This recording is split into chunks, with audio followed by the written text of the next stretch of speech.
I'm well aware that many of you gathered here today might have a general interest in this topic of church growth. Some of you might have a more specific interest in Latin America. There might be fewer people here that have serious intentions to do something about a ministry in Latin America.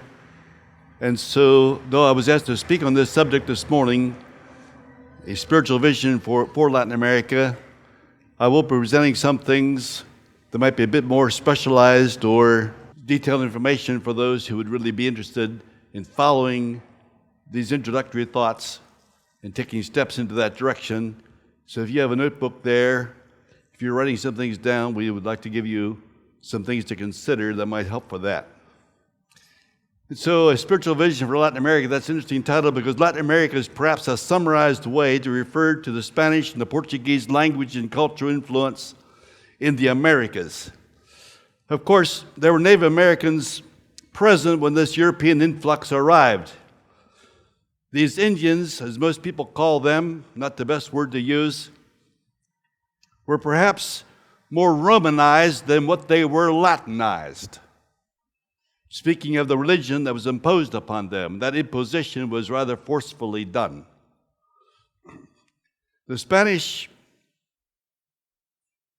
horse and cannon and musket were much more powerful than Indian runners on foot and their Stone Age tools. So the explorers and the conquerors from that Iberian Peninsula in Europe did some novel bit of bartering in the New World, exchanging the Catholicism that they brought for the gold that they sought. The effect of this early conquest can be keenly seen and felt even today. America as such, Latin America, is not mentioned in the Bible apart from the generic reference to every kindred and tongue and people and nation found several times in the book of Revelation. Interesting to note that upon their release, their escape from prison, Felix Manz, Conrad Grebel, and George Blaurock said, speaking to each other, "Let's go to the red men across the sea." That's not in the Bible, but it's an interesting part of early Anabaptist history. But the Apostle Paul had a spiritual vision for the Latin people. I'm going to read about that. You might have a Bible there. I'm going to be reading verses 20 through 29 in Romans 15. This was his vision for the Latin people. "Yea, so I have strived to preach the gospel, not where Christ is named, lest I should build upon another man's foundation. But as it is written, to whom he was not spoken of, they shall see, and they that have not heard shall understand. For which cause also I have been much hindered from coming to you, but now having no more place in these parts, and having a great desire these many years to come unto you, whensoever I take my journey to Spain, I will come to you, for I trust to see you in my journey, and to be brought on my way thitherward by you, if first I be somewhat filled with your company. But now I go into Jerusalem to minister unto the saints, for it hath pleased them of Macedonia and Achaia to make a certain contribution for the poor saints which are at Jerusalem. It hath pleased them verily, and their debtors they are, for if the Gentiles have been made partakers of their spiritual things, their duty is also to minister to them in carnal things, when wherefore I performed this, and have sealed to them this fruit, I will come by you unto Spain. For I am sure that when I come unto you, I shall come in the fullness of the blessing of the gospel of Christ." Paul carried in his heart, as we read it here in these verses, the into the next town's burden of our Lord Jesus. Now, if you don't know what that means, what I just said to you, you'll find the answer for it in Mark chapter 1. You want to turn there quickly? And I read here verses 35 through 38. The into the next town's vision of our Lord Jesus. "And in the morning, rising up a great while before day, he went out and departed into a solitary place and there prayed. And Simon and they that were with him followed after him. And when they had found him, they said unto him, All men seek for thee. And he said unto them, Let us go into the next towns, that I may preach there also, for therefore came I forth. So it's not just a matter of staying in one place and saying and saying and saying. I remember when this brother Harold Kaufman there, who was kind of a pioneer missionary in Latin America down in Guatemala, he was an electrician by trade. I heard him say one time that he used to put a lot of light bulbs in a house when he wired a house, but he never put them all in the same room. And so there's a matter of spreading this thing out. You don't just do the same thing over and over again and say it to the same people and attend the same service with the same ones and nothing ever happens. Jesus said, into the next town. And I will say this, though it's not my subject. Brother Mark has this later on, and you've heard an introduction to it already. But if you've never had the privilege of giving the gospel message to someone who never heard it in their life, it is a great joy that cannot be replaced by any other blessing. To share the gospel with someone who absolutely has never heard it. And we have some like that, members of our congregation at home. It's a tremendous joy.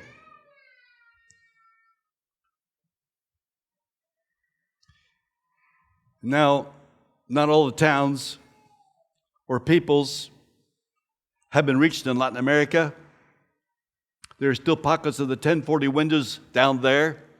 I remember I was sitting in a restaurant, little soda there, little restaurant, little cafeteria in Cusco, Peru, and there was a missionary there that had a good bit of experience among those Quechua Indians in Peru.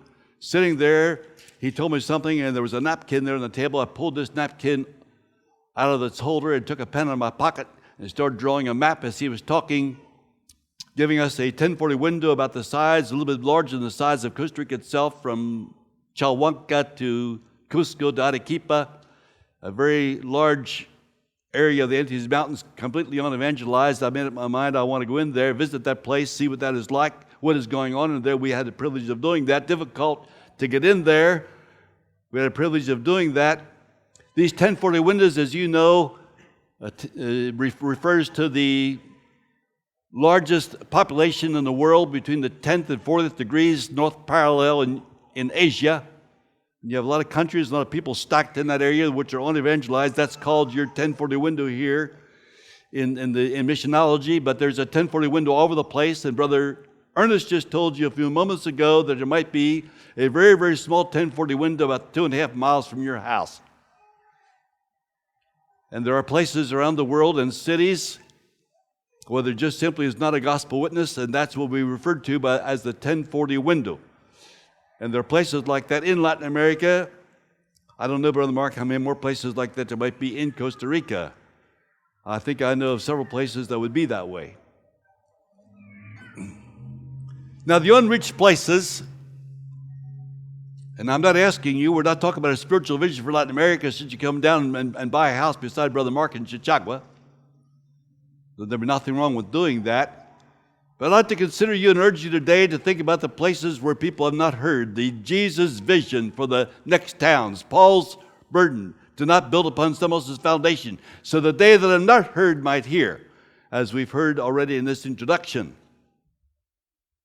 But I must tell you that the unreached places are unreached for a good reason.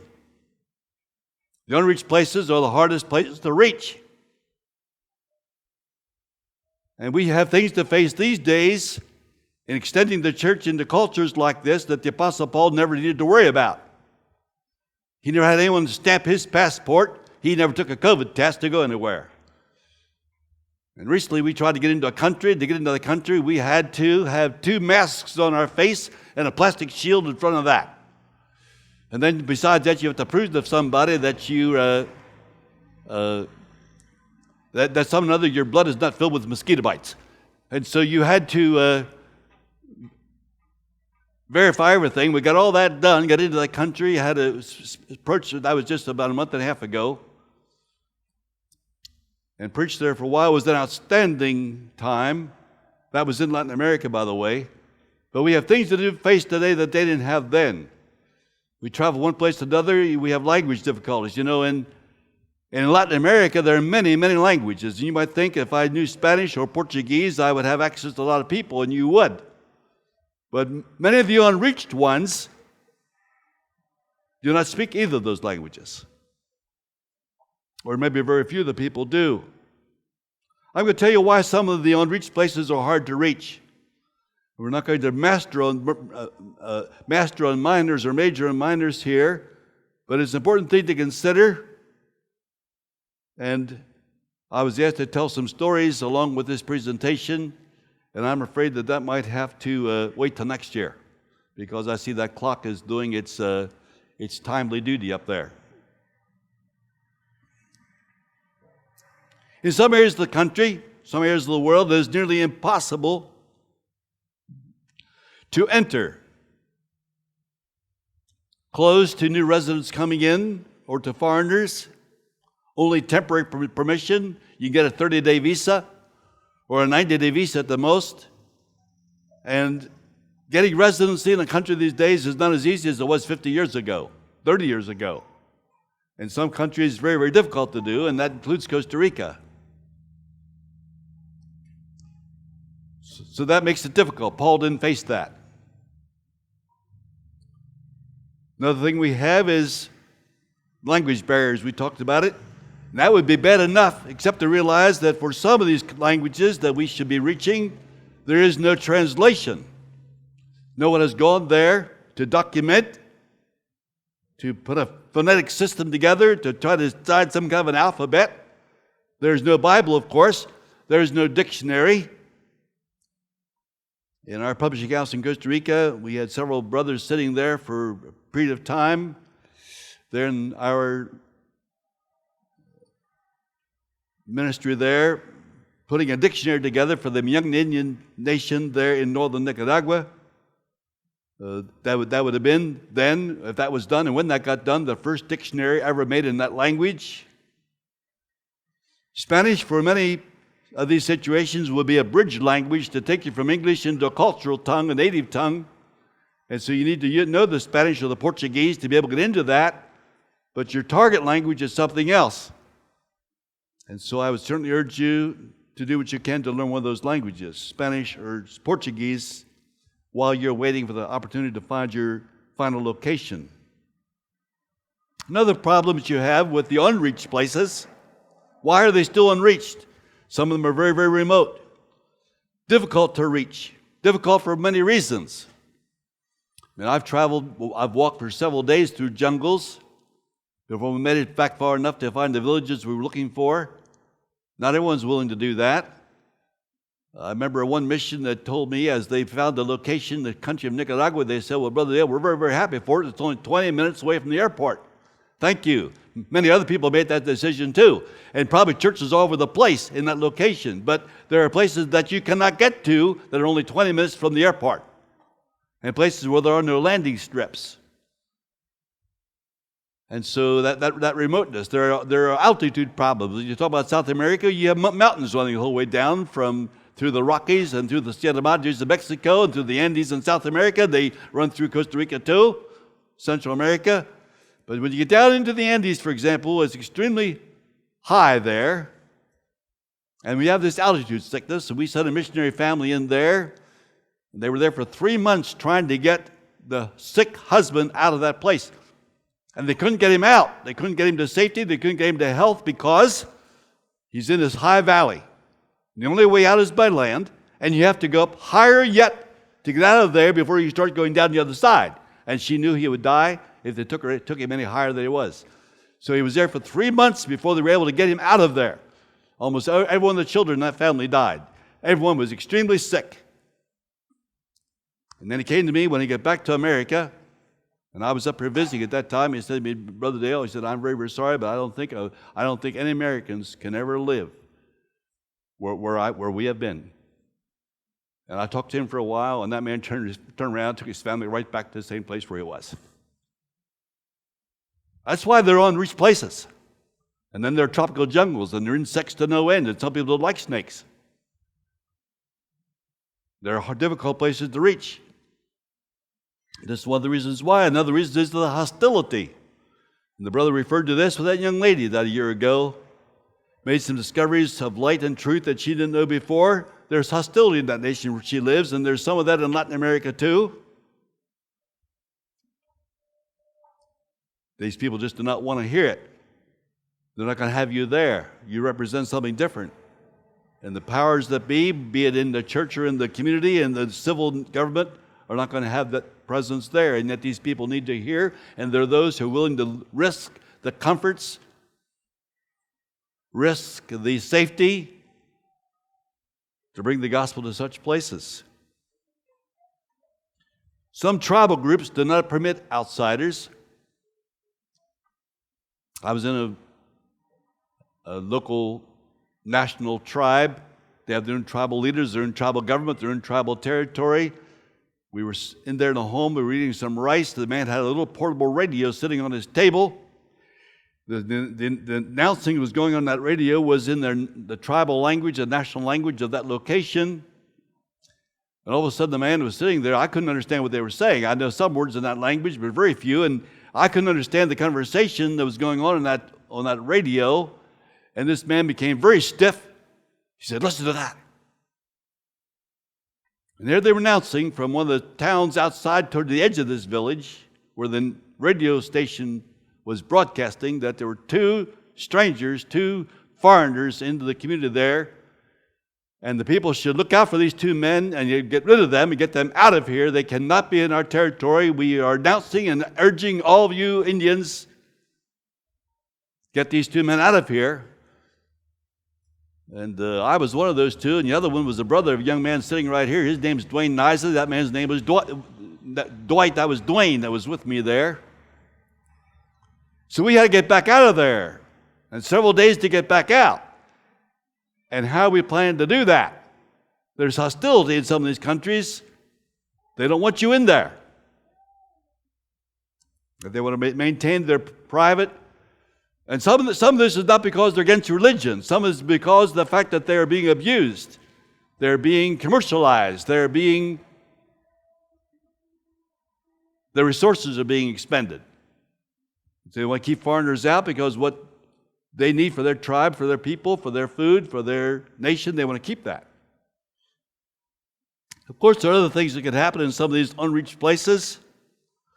There's paganism, of course, and witchcraft. There's voodoo. There are all kinds of things to overcome. Catholicism is not always easy to penetrate. Liberal Catholicism is easier to work with. We have a lot of that in Costa Rica. There's no doubt of that. But none of these things that I mentioned are the main reason why there are unreached places. If you're paying attention to me this morning, you should be asking yourself a question. Well, Brother, tell us. Then, Brother Dale, tell us. If this, what I gave you, is not a long enough list and not sufficient to help you understand why there are unreached places, then why did you say that's not the main reason? The main reason is sitting here. It's not there, it's here.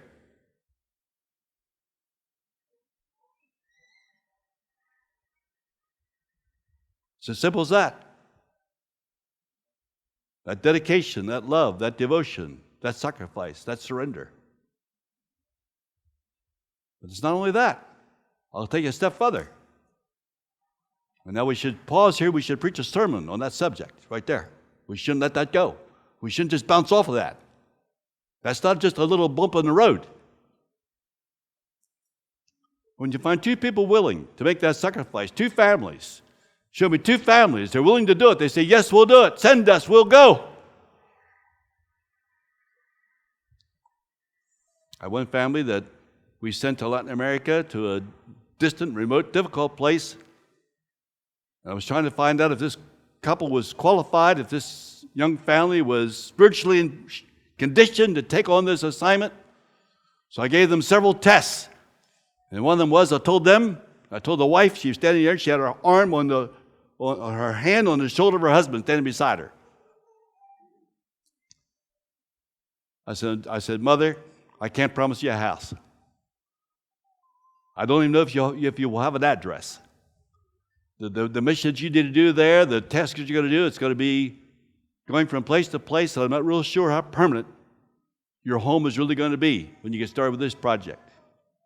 She looked at me and she said, Brother Dale, as long as he can be along with me, I'm at home. That's all she said. I'm sorry, I said, you go. There's no reason to keep you here. Go! And they're still there. They're still doing it.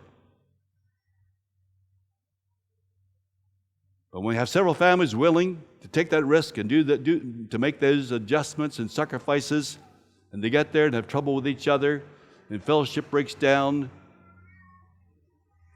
and tensions begin to rise, and you watch from a distance and see that the work is dissolving, these are major reasons why there are still unreached areas. We need to work on that as churches.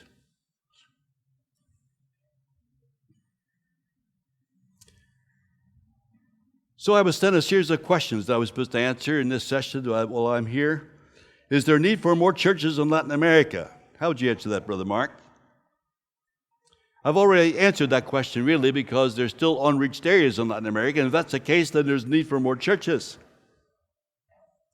There are people groups in Latin America that have not been discovered yet. After I made one of my first return visits, after I came back from the country of Peru, I was in Costa Rica only a short time, and I read in the newspaper that a new tribal group was discovered in the Amazon. They had never run into white people before. The group is very small. They had their own language, different from all other tribal languages down there. This was discovered that just was made. That's still to be done. There's still groups like that. Are there more need for more churches in Latin America? I don't need to say more about that. There are two considerations. You have these 1040 communities that never heard the gospel at all. And along with that, there are many, many communities with a much larger geography that never have had a pilgrim church witness. And Costa Rica could still use more churches in that regard. And there are cities. And there's still countries in Latin America where we don't have one congregation established in the country. We have a group of brothers in our community right now who have been considering beginning some work in Panama. We need to do something down there. Panama is real close to Costa Rica. We've done virtually nothing there. There have been some exploratory trips. We've done very, very little there. There are many needs in Venezuela these days. It's a very tough country, but the opportunities there are very great. It'd be an excellent place to consider, and we can go on with that. That answers the question. Is there a need for more churches? There are. And then they ask me, how can we tell if there's a Campo Blanco? How can we tell if there's a field that's ready for harvest? How can we tell if there are people out there that need to be harvested? How can we tell? Well, there's several things that can happen there. Sometimes you get requests from people themselves to come. That does not happen very often. That did happen in Ural, Peru down there, where Life and Life Publishers out there in Farmington, New Mexico, had sent a lot of Bible correspondence courses down there, and they found a geographic area where a lot of their people taking these courses were living in a certain area, and this request kept coming. So they sent 4 families down there from Farmington, started a congregation there in the Valle de Ural, north of Lima. And it was amazing what that did. That's how that congregation was started. The request came from there. When you look at the poverty and the privation that's going on in Venezuela right now, that constitutes an outstanding field where people are wealthy, satisfied, have what they want. Everything is going well for them and a material thing. The gospel does not penetrate there, as Jesus told John the Baptist, 2 messengers that met him out there. He said the poor of the gospel preached unto them, the poor want it too. That's why Venezuela is an open door these days. The work that we've started among the youngest happened in a very usual way. We had someone who was traveling on a bus in Nicaragua and sitting beside this young Indian boy. He didn't know it then. They started a conversation. This boy could speak Spanish too. They started a conversation that resulted in this young man inviting a brother from our congregation to come back to his community and visit. And so you don't get into those communities without invitation. And so that invitation led to a series of events, and that's how the work began among those people. And so you remember the words of Abraham's servant who said that I was in the way and the Lord led me. That doesn't say it quite that same way in Spanish, but in your Bible it says that.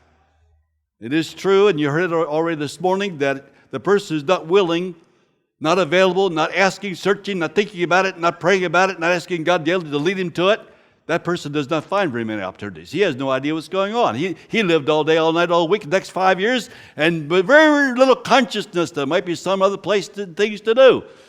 But there's others over here alongside of him, someplace down the road, who's in the bedroom praying early in the morning. He's running through information he can find. He picks up newsletters when they become available. He is searching this thing out. Those people will find out if there's a call coming from a field before others will. And so again, we're in one of those two categories, all of us here this morning. I remember Jack Hyles said many years ago, this was over 50 years ago he said this, he's not living anymore. He said, if you wait for a burden before you lead someone to Christ, it'll never happen. He said, I have a suggestion for you. While you're waiting for a burden, go out and win a few. And the best way to get a burden for Latin America is do just that. Go out there and tramp those jungles and climb up those steep mountains there in the Andes Mountains with a backpack on your back and your hands locked together behind your back so you can stand the lack of oxygen to walk up the hill. And visit those villages and sit there and eat what they eat and sit in their little stoops and go into those little stone houses with dirt floors with guinea pigs running around inside and see if something doesn't happen to you while you're in there. I will tell you, you'll not come back the way you went. You get the burden by being out there doing it. Do requests come for a Pilgrim Church witness? Well, that has been briefly answered, and I won't say much more about that.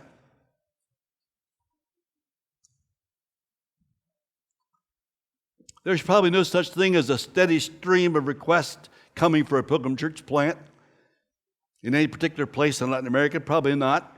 But several things do happen. You know, if a church is over here, and there's some members there, and they've got family over there and over there and over there, and that family extension sometimes provides an opportunity and a request. That has happened to us. It's happened in Costa Rica. It happens in other places. With things like MCO out there before you got there, Spanish school curriculum already on the field, Lamp and Light Bible correspondence courses, the Antorcha de la Verdad, in some of those areas, that has opened the door for opportunities. And so the thing to do there is be in touch with some of those publication houses and some of those groups and committees of people that are sponsoring these works to find some more information about that. Letters that might come in, requests that might come. Requests come in interesting ways like this, too.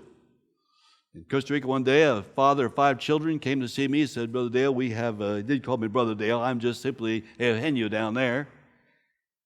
He said, I don't know what's wrong. I don't know.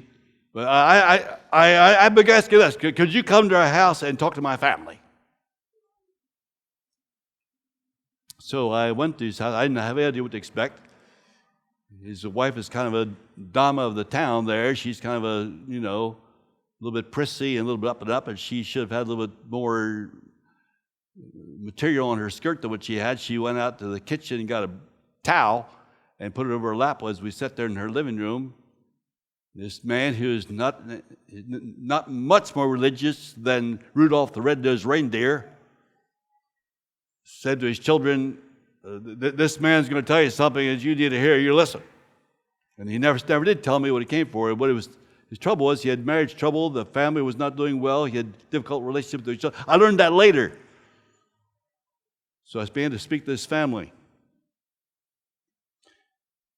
And requests like that do come.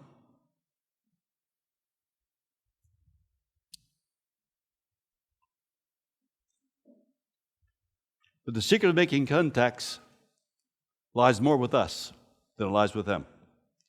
I'd like you to remember that. Whom could you contact to become acquainted with or even to visit a Latin American church plant? And there's no way I can give a complete list here. Brother John Krupp is down there in the Amazona, down off the mountains from Peru down towards the Brazilian side, down there where the waters all flow together to start forming that great big river, the largest in the world, the Amazon. He's living down in there with another family. I would contact someone like that. If you want to work in the Andina of South America instead of in the Amazona, I would contact someone like Levi Martin down there at Strasburg, Virginia. I'd get in contact with someone like ABT. They've got work in Colombia. Darrell Whitmer will be here this weekend. They have Joe Root down there in southern Mexico. I would talk to people like that. There's now a witness in Brazil, in Argentina, in Chile, in Uruguay, in Peru, in Bolivia, Paraguay, Ecuador, and Colombia. But in many of those cases, there's only one congregation that we relate to that's in some of those countries. As we're sitting here today, there's one congregation I know of that is sponsoring soup kitchens at 12 different locations in Venezuela. The country of Peru, interesting enough, is receiving a stream of refugees coming out of Venezuela, coming into Peru. They were going to Colombia, as you know. They're coming into Peru now. The village where I just was a short time ago has over 5,000 Venezuelans living there. If you want to know whether there's an open door there or not, I can answer the question by giving this illustration that on a Saturday noon, a Venezuelan family, refugee family, wanted us to come to their place for dinner. They had a very, very poor house. They came over here with just about nothing. Some of them only the shoes that they were wearing and the clothes they had on their back, the only clothing they brought with them. No blankets or dishes or tools of any kind. These people have virtually nothing. When we got there for this dinner, the surprise to me was that there were 25 other refugees there. We ate dinner with some 25 Venezuelans. I don't know where all this food came from. It was an outstanding time. These people wanted to hear. They wanted to, and this whole group of people came to the church services while I was preaching. It was an amazing opportunity. And so I came home from Peru with a burden for Venezuela in my heart. Do you understand how that goes? You have Nicholas Robertson down there, Villa Serrano in Bolivia. You have Titus Pichi, who is working over there near Lake Titicaca in Puno. I would contact people like that. We do not have all of Costa Rica covered. There's hardly any witness among us in the Central Valley at all, where 70% of the people live in Costa Rica. We have no churches out there, really. There are probably people right in Costa Rica that live where the torch is printed that has never seen an issue of it. Don't you think so, Brother Mark? What are the qualifications for working in Latin America? That was another question that I was asked. There's really only one. I've already referred to it. Same qualification you need to go anyplace else in the world to serve, but it's true in Latin America. That is a broken heart. That is the kind of a thing you can face any kind of problem there is without being upset about it. When the word frustration is not part of your daily experience, you can accept a loss, a privation, a no, a closed door, and you just simply look at the next one, for the next one. Someone told me a couple days ago that he has this poster he has at his house, and on there is a picture of a door, and it's like a person in a hallway looking at this door. The door's shut. He wants that door up, but it's shut. And down here's a little caption under this door. It says, while you're waiting for God to open the door, praise Him in the hallway. And when you and I learn to do that, we can stick our face in the empty fire barrel and sing the doxology. When nothing can upset us, we can accept any kind of thing that happens and be peace about it. Until that happens, I would suggest we stay on our knees until we get there. Really, that's not only a qualification for a missionary that's going to one of these remote and difficult places to serve. I'm not quite sure the churches in America are going to survive if we don't learn to do that. That's the qualification right there. I would suggest, and you can't do this because she died in 2015, but I suggest if you'd like to know what a qualification is for working in Latin America, you visit with Elizabeth Elliott. And you remember that she is the well-known wife of Jim, who was killed in 1956 when their daughter was only 10 months old. Valerie. Elizabeth spent the first missionary year of her life in 1952 and 53. She was married then toward the end of that year. She was in a lonely Ecuadorian village among an Indian tribe known as the Colorado Indians, and she was there with a purpose of coming out of SIL to formulate some kind of a vocabulary, some kind of a alphabet for this language. If you read what she had to do to get that done, how she prayed for the Lord to provide people for her to help her to do this, people that knew the language she knew, Spanish, the language she was trying to learn, and the denials and the backsets that she faced time after time after time. And the story there, and she wrote in that book, is not to make you cry, but the worst was this, that after she had a suitcase filled with charts and notebooks full with words, and she had an alphabet put together, and she had all this additional work done for the purpose of helping someone then pick up this material and start translating a Bible into this language. When this was taken back to Quito, to the city, the suitcase was lost, was never discovered since, and everything she did for an entire year was gone. And what did she do? She turned right around after her husband died, went right back there and served in the same place. That's the stuff that Latin America needs. I talked to Elizabeth Elliott for a while to see how you get that way.